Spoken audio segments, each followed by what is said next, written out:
Sastra channel நேயர்களுக்கு நமஸ்காரம். அனுதினம் ஆனந்தம் நிகழ்ச்சியில் உங்கள் அனைவரையும் சந்திப்பதில் மிக்க மகிழ்ச்சி.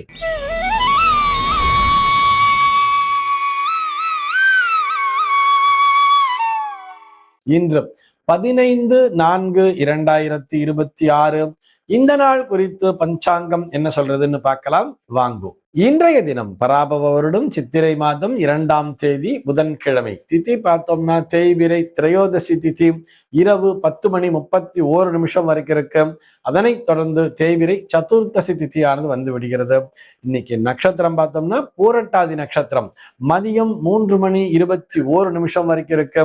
அதனைத் தொடர்ந்து உத்திரட்டாதி நட்சத்திரம் என்பதும் வந்து விடுகிறது. மதியம் 3:21 வரை, அதாவது பூரட்டாதி நட்சத்திரம் இருக்கின்ற வரை இந்த நாளானது ஒரு அமிர்த யோகம் கூடிய நாளாக இருக்கிறது.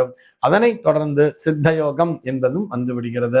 இது போக பஞ்சாங்கத்திலே வரக்கூடிய யோகம் அப்படின்னு சொல்லி பார்த்தோம்னா இன்றைக்கு பிராமியம் அப்படிங்கிற ஒரு நாம யோகத்தை கொடுத்திருக்கார். கரணம் பார்த்தோம்னா கரஜை அப்படிங்கிற ஒரு கரணம் பகல் 11:27 வரைக்கும் இருக்கு. அதனைத் தொடர்ந்து வணிஜை என்கின்ற கரணமானது வந்து விடுகிறது. இந்த நாளானது ஒரு கீழ்நோக்கு நாளாக அமைந்திருக்கிறது. இன்னைக்கு என்ன ஸ்பெஷல் அப்படின்னு சொல்லி பார்த்தோம்னா இன்றைய தினம் பஞ்சாங்கத்திலே பிரதோஷம் அப்படிங்கிறத கொடுத்திருக்கா. இது போக இன்றைய தினமே மாத சிவராத்திரி நாளாகவும் அமைந்திருக்கிறது. ஆக இன்றைய தினம் அனைவரும் அருகிலுள்ள சிவாலயத்திற்கு சென்று இறைவனை வழிபடுவதற்கு மறக்காதீர்கள் என்பதற்காக நினைவூட்டுகிறோம். இது போக இன்றைய தினம் மத்ஸ்ய ஜெயந்தி அப்படிங்கிறத கொடுத்திருக்கா. பகவான் ஸ்ரீ ரமண மகரிஷியினுடைய ஆராதனை நாளாகவும் இந்த நாளானது அமைந்திருக்கிறது. சென்னையை பொறுத்தவரை இன்றைய தினத்தினுடைய சூரிய உதயம் என்பது காலை 5:59 சூரிய அஸ்தமனம் என்பது மாலை 6:18 சந்திர அஸ்தமனம் என்பது மாலை 4:27 சந்திர உதயம் என்பது நாளைய தினம் அதிகாலை 4:50 சம்பவிக்கிறது. இன்றைய தினத்தினுடைய நல்ல நேரம் சொல்லி பார்த்தோம்னா காலை 9:30 முதல் 10:30 வரை, மாலை 4 முதல் 5 வரை நல்ல நேரமே. இன்றைய தினத்தினுடைய ராகு காலம் பார்த்தோம்னா மதியம் 12:09 முதல் 1:41 வரையிலும், யமகண்டம் என்பது காலை 7:32 முதல் 9:04 வரையிலும், குளிகை காலம் என்பது பகல் 10:36 முதல் மதியம் 12:09 வரையிலும் சம்பவிக்கிறது. தினாந்தம் பார்த்தோம்னா இன்றைய தினம் இரவு 1:36 கொடுத்திருக்கா. சூலம் பார்த்தோம்னா இன்றைக்கு வடக்கே சூலம் மதியம் 12:33 வரையில் அந்த சூல தோஷம் என்பது உண்டு. அதற்குரிய பரிகாரமாக பால் அருந்திவிட்டு வடக்கு திசையை நோக்கி பயணிக்கலாம் அப்படிங்கிறதையும் சொல்லி இருக்கா. இன்றைய தினத்தினுடைய ஆன்மீக தகவலாக நம்ம என்ன பார்க்க போறோம் சொல்லி பார்த்தோம்னா சுதா அப்படிங்கிற ஒரு நேயர் கேள்வி கேட்டிருக்கார். இந்த நேயர் பார்த்தோம்னா அந்நிய தேசத்திலே வாழ்ந்து கொண்டிருக்கிறார். அவர் அனுப்பி இருக்கக்கூடிய கேள்வி பார்த்தோம்னா, என்னுடைய கணவர் ஒரு பிள்ளையார் கோவிலினுடைய நிர்வாகத்திலே உறுப்பினராக உள்ளார் அப்படின்னு சொல்லியிருக்காங்க. அதாவது அந்த அந்நிய தேசத்துல ஒரு பிள்ளையார் கோவில் கட்டியிருக்கா போல இருக்கு. அந்த கோவிலினுடைய ஒரு ட்ரஸ்டியா இவங்க இந்த அம்மாவுடைய வீட்டுக்காரர் இருக்கார். நான் அப்படி கோயிலுக்கு போயிருக்கும் போது ஒரு நாள் ஒரு பெண்மணி, சமீபத்தில் ஒரு பெண்மணி என்ன பண்ணாங்கன்னா, அவங்க இந்த சுவாமி தரிசனம் பண்ணறதுக்கு வந்தா, அப்படி வரும்பொழுது அவருடைய கால்கள் பார்த்தோம்னா அந்த செயற்கை கால்கள் சொல்லுவா இல்லையா, பிராஸ்தட்டிக் லெக்ஸ் அப்படின்னு சொல்லுவா. அந்த பிராஸ்தட்டிக் கால்களோட ஒரு ஆலயத்திற்கு வந்தார். அந்த பிராஸ்தட்டிக் லெக்ஸ் செயற்கை கால்கள் பார்க்கும்போது இது எப்படி இருக்கும்னா, it's covered with a protective shoe cover அப்படிங்கிற மாதிரி எழுதியிருக்கா. அது வந்து ஒரு காலனி, ஏதோ ஒரு ஷூ மாதிரி ஒண்ணு போட்டு இருக்கிற மாதிரி தான் அவளுக்கு இருக்கும். அந்த ஷூ இல்லாம அவர்களால நடக்க முடியாது, அவர்களால காலால் நிக்க கூட முடியாது ஷூ இல்லாம. அது போல அவங்க அந்த ஷூவை போட்டு வந்த உடனேயே அந்த ஆலய அர்ச்சகர் என்ன பண்ணிட்டான்னா ரொம்ப ஸ்ட்ரிக்டாவே சொன்னாராம், நீங்கள் உடனடியாக வெளியேற வேண்டும் அப்படின்னு சொல்லி கண்டிப்பா சொல்லிட்டாராம். அவரை உள்ளே அனுமதிக்க முடியாது இந்த ஷூ கால்களோடு அப்படின்னு சொல்லிட்டாராம். அவர் காலணியுடன் வந்துதான் ஆகணும் நீங்க மாதிரி அப்படிங்க யாராவது சொன்னீங்கன்னா அதுக்குரிய பிராயசித்தம் பரிகாரத்தெல்லாம் பண்ணி ஆகணும் அப்படிங்கிற மாதிரி சொல்லி நான் உங்களை அலோ பண்ண மாட்டேன் அப்படிங்கிற மாதிரி சொல்லிட்டார். ஆனா என்ன சொல்றாரு, as per that lady she cannot walk without shoes அப்படின்னு சொல்றார். அந்த அம்மாவால் அந்த ஷூஸ் இல்லாம கண்டிப்பா நடக்க முடியாது. hence she did not remove them. அதனால அந்த அம்மா அதை நான் கழட்ட முடியாதுன்னு சொல்லிட்டாங்க, இவரை அனுமதிக்க முடியாதுன்னு சொல்லிட்டா. she was very upset. ரொம்ப மனசு உடைஞ்சு போய் அந்த அம்மா வந்து கோவிலை விட்டு போயிட்டாங்க அப்படிங்கிற மாதிரி சொல்லிட்டு, எதிர்காலத்தில் இது போன்ற சூழல் வரும் பொழுது என்ன செய்வது அப்படிங்கிறது தான் அந்த நேயருடைய கேள்வியாக அமைந்திருக்கிறது. இது மிகவும் சர்ச்சைக்குரிய ஒரு விஷயம்தான், நான் இல்லைன்னு சொல்லல. இதை மனிதாபிமான ரீதியாகவும் பார்க்கலாம், மற்றும் நம்ம சாஸ்திர ரீதியாகவும் பார்க்கலாம். இரண்டு புறமுமே நியாயம் இருப்பது போல்தான் தோன்றும். சாஸ்திர ரீதியா பார்த்தோம்னா கண்டிப்பாக காலணிகளை அணிந்து கொண்டு ஆலயத்திற்குள் வரக்கூடாதுதான், அதுல எந்த விதமான சந்தேகமும் இல்லை. ஆனால் நம்ம பிராக்டிக்கலா பார்க்கும் பொழுது இந்த காலணி அணிஞ்சுட்டு ரோட்ல நடந்து போயிட்டே இருக்கணும்னு வச்சுக்கோமே, ரோட்ல நடந்து போயிட்டே இருக்கும்போது ஒரு கோவிலை கிராஸ் பண்ணி போறோம் அப்படின்னு சொன்னா கூட நம்ம காலில் இருக்கிற செப்பல்ஸை கழட்டி விட்டுட்டு ஒரு சில பேர் நின்று நமஸ்காரம் பண்ணிட்டு போவா.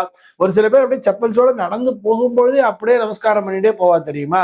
அவர்கள் அவசர பணியாக சென்று கொண்டு இருப்பார்கள், வண்டி வாகனத்திலே சென்று கொண்டு இருப்பார்கள், காலில் ஷூஸ் போட்டு இருப்பா. இன்னமும் டியூட்டி பவுண்டட் பர்சன்ஸ் எல்லாம் இருப்பா, ஒரு போலீஸ்மேன் எல்லாம் இருப்பா. அந்த போலீஸ்மேன் பார்த்தோம்னா ஷூர்லாம் அவுக்க முடியாது. அவர்கள் அந்த ஜீப்ல போயிட்டே இருப்பா, போலீஸ் ஜீப்ல போயிட்டே இருக்கும்போது கூட அவர்கள் கூட இறைவனை வழிபடுவதை நாம் பார்த்திருப்போம். அவ்வாறு அவர்கள் வழிபட்டு அந்த போகின்ற பாதையிலேயே வழிபட்டு செல்லும் பொழுது அவர்கள் காலணி அணிந்து கொண்டிருக்கிறார்களே என்று நாம் அங்கே குற்றம் பார்க்க இயலாது.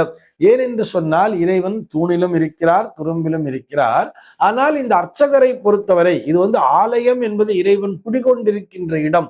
அந்த இடத்திற்குள்ளாக நுழையும் பொழுது, அந்த இடத்திற்குள்ளாக வரும் பொழுது, தெய்வீக சாநித்தியம் பொருந்திய இடம் என்று வரும் பொழுது அந்த இடத்திலே இவர் கண்டிப்பாக காலணிகளை அணிந்து கொண்டு வரக்கூடாதுன்னு அவர் ஸ்ட்ரிக்டா சொல்றார். ஆனா இங்க என்ன அவர் சொல்றதிலும் நியாயம் இருக்கத்தான் செய்கிறது. ஆனால் இங்கே நம்ம எதை பார்க்கணும்னு சொன்னா, ஒரு சில இடங்களிலே சாஸ்திரம் கூட விதிவிலக்கு என்பதை அளித்திருக்கிறது.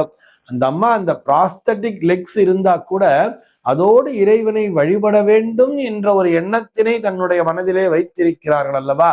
அந்த எண்ணத்திற்கு நிச்சயமாக எல்லோரும் மரியாதையை தர வேண்டும். அந்த எண்ணத்திற்கு மரியாதை கொடுத்து இறைவனே அவர்களை நோக்கி செல்வார் அப்படின்னு சொல்லக்கூடிய அந்த விவாதம்ங்கிறது அதுக்குள்ள நம்ம போக வேண்டாம். அது கண்டிப்பாக உண்மைதான், இல்லைன்னு சொல்ல. தெய்வம் ஏதோ ஒரு வடிவிலே அவருடைய பக்திக்கு மெச்சு கண்டிப்பாக தெய்வம் மனுஷ ரூபேனான்னு சொல்ற மாதிரி ஏதோ ஒரு வடிவிலே கண்டிப்பாக இறைவன் அவருக்கு காட்சி தரத்தான் போகிறார். அதில் எந்த விதமான சந்தேகமும் இல்லை. இந்த அர்ச்சகர் மறுத்ததிலும் நியாயம் இருக்கிறது. அதே நேரத்திலே இது ஒரு விதிவிலக்கிற்கு உட்பட்ட ஒரு விஷயம் என்பதையும் புரிந்து கொள்ள வேண்டும். அந்த அம்மையார் உண்மையிலேயே அங்கே பக்தி ஸ்ரத்தையோடு வந்திருந்தால் நிச்சயமாக அவரை அவர் அனுமதித்திருக்கலாம். ஆனால் பக்தி ஸ்ரத்தை இல்லாம வீண் பெருமைக்காக தான் வந்திருக்கிறா அப்படின்னு சொன்னார், அதை அனுமதிக்க வேண்டிய அவசியம் இல்லை. அது இடம், பொருள், ஏவல் ஆகியவற்றை உட்பட்டது. இதை எப்படி சார் அவர் காலணி அணிஞ்சுட்டு இருக்கார், ஷூஸ் போட்டு இருக்கா, அவளை போய் நம்ம எப்படி உள்ள விட முடியும், நீங்க உள்ள விடலான்னு சொல்றேளே அப்படின்னு சொன்னா, இதற்கெல்லாம் தானே நமக்கு அந்த புராணங்கள் நமக்கு தெளிவாக விளக்குகிறது தானே. நம்ம நாயன்மார்கள் புராணம் எடுத்துக்கும் பொழுதே நாயன்மார்லயே இந்த கண்ணப்ப நாயனாரை மிகவும் ஒரு உயரத்திலே வைத்து பார்க்கிறார்கள் சொன்னா அதற்கு காரணம் அவருடைய அபாரமான பக்தி. அவர் என்ன பண்றார், தன்னுடைய கால்களையே எடுத்து சிவலிங்கத்து மேல வைக்கிறார். எதுக்காக? ஒரு கண்ணை எடுத்து சுவாமிக்கு வச்சாச்சு, மறு கண்ணிலும் ரத்தம் வர்றது பாக்குறார். அப்ப அந்த கண்ணை நான் மறு கண்ணு 2வது கண்ணே எடுத்து சுவாமிக்கு வைக்கணும்னு சொன்னேன். ஏற்கனவே ஒரு கண்ணை பிடுங்கி வச்சாச்சு, கண்ணு தெரியாது. இப்போ இன்னொரு கண்ணை பிடிக்கிட்டா சுத்தமா கண்ணு தெரியாம போயிடும். அப்ப எந்த இடத்துல வைக்கிறதுன்னு எனக்கு தெரியாம போயிடக்கூடாது இல்லையா. அதற்கு நான் அடையாளப்படுத்த வேண்டிய அந்த அடையாளத்திற்காக தன்னுடைய காலையே தூக்கி சிவலிங்கத்தின் மேல் வைத்து அந்த கண்ணுக்குரிய பகுதியிலே வைத்து கொண்டு இன்னொரு கண்ணையும் பிடுங்கி வைக்கிறார்னு சொன்னா, அவர் இன்னொரு கண்ணை பிடுங்கி வைத்து அந்த பக்தியைத்தான் அங்க பார்க்க வேண்டுமே தவிர இறைவனின் மேல் தன்னுடைய காலை கொண்டு போய் வச்சுட்டான், இவனுக்கு என்ன திமிர் அப்படின்னு சொல்லிட்டு விதண்டாவாதம் பண்ண முடியாது தானே. சுவாமிக்கு அபிஷேகம் பண்றதுக்கு தண்ணியை கையில எடுத்துட்டு வந்தா கீழே சிந்தி போயிடுறதுன்னு சொல்லிட்டு தன்னுடைய வாயிலேயே நீரை கொண்டு வந்து அந்த வாயில் இருக்கக்கூடிய நீரையே சுவாமியின் மேல் உமிழ்ந்து அதையே அபிஷேகமாக செய்திருக்கிறான்னு சொன்னா அதை எச்சில் என்று நாம் கொச்சைப்படுத்த முடியாது தானே. அவனுடைய பக்திக்குத்தானே அங்கே முக்கியத்துவத்தை தர வேண்டும். ஆக என்ன பண்ணலாம் இது போன்ற சூழலிலே அப்படின்னு சொல்லும் பொழுது, அந்த அம்மா அதே செப்பலோட தெருவுல நடந்து வந்திருக்கான்னு சொன்னா அங்க இருக்கக்கூடிய அசுத்தங்களை எல்லாம் மிதித்து கொண்டு வந்திருப்பார் என்று வரும் பொழுது அதை நன்னா சுத்தம் பண்ணிட்டு வேற ஒரு லெக்ஸை மாத்திட்டு நீங்க வாங்கோ, ஆலயத்துக்குன்னு தனியா ஒரு லெக்ஸை வச்சுக்குங்கோ அப்படின்னு கூட நம்ம சொல்லி இருக்கலாம். அதுக்கு ஒரு ஸ்பேர் அப்படிங்கிறத கொடுத்து கூட அவர் எடுத்துட்டு வர்ற மாதிரி சொல்லலாம். அல்லது ஒரு வண்டியில தான் பயணிச்சு வந்திருக்கார், அவர் ஏதோ ஒரு வாக்கர் அந்த இடத்துல நடக்கணுங்கிறதுக்காக அந்த அம்மா நான் நடக்கிறது ஷூ இல்லாம நடக்க முடியாதுங்கிறதுக்காக நான் இந்த ஆலய ஆலயத்துல வர்றதுக்காக ஒரு சுத்தமான ஷூஸை தான் நான் கையில எடுத்துட்டு வந்திருக்கேன்னு சொன்னா தாராளமாக அவரை அனுமதிக்கலாம் என்பதுதான் அடியேனினுடைய தாழ்மையான கருத்து.